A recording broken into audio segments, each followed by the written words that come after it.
Never sewn a button before, so hold on to your horses.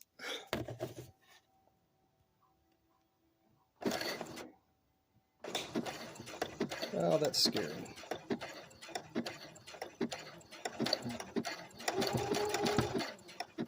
But it works. I'll be darned.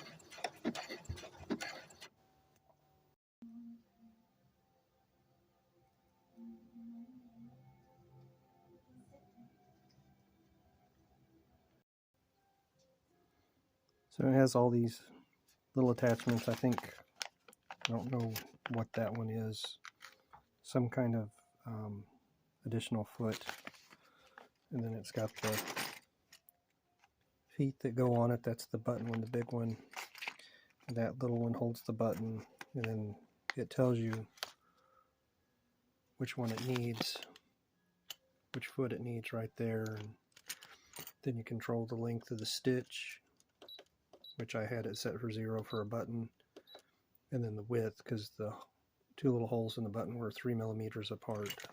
And so I put the regular foot back on it. And so, yeah, it works.